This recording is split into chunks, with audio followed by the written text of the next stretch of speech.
November 26, 2008, a date seared into not just Mumbai's, but the nation's memory. Tahawwur Rana's name has once again come into the spotlight. But the real question is, why is India trusting him? He's a convicted criminal, a man who played a part in the 2008 Mumbai attack, one of the deadliest terror incidents in India's history. Yet today, India is giving weight to his words and relying on his claims, particularly the ones targeting Pakistan. This raises many concerns, not only about India's legal priorities, but also its political motives. Tahawwur Rana is not a whistleblower. He's not a hero. He's a man who was found guilty by a US court of providing material support to terrorists. His connection to David Headley, the main planner behind the Mumbai attacks, is very well documented. Rana helped Headley get fake documents, gave him cover through his immigration business, and knowingly supported his movements. These facts are not in doubt. Rana was sentenced in the United States not on the basis of media pressure, but on solid legal grounds and evidence. So why is a convicted accomplice now being treated by India as a reliable source? Even more troubling is how India is selectively amplifying parts of Rana's narrative, especially when it suits their anti-Pakistan agenda.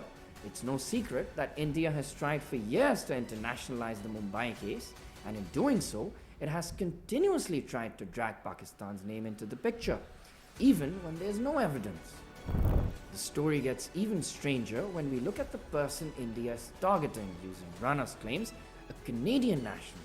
Not a Pakistani, not someone living in Pakistan, but a man who has never been officially charged by Canada, never accused by any Western court, and whose only link to anything is a narrative created by an already discredited figure.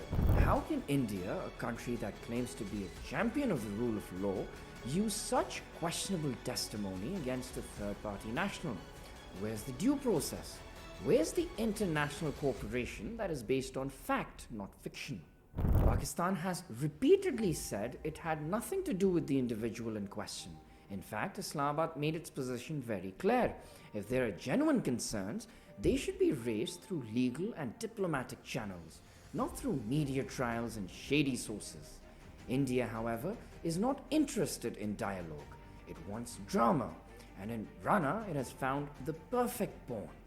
There's also a broader problem here. India has shown a pattern of relying on unreliable voices to build its case against Pakistan. Whether it's self-exiled fugitives, discredited ex-spies, or criminals like Rana, India seems more interested in building a narrative rather than building a case. In the world of international law, the source of information matters, credibility matters. But when political gain becomes the goal, truth is very often the first casualty. It is ironic that India is trusting Rana now when it was the Indian people who suffered because of his actions.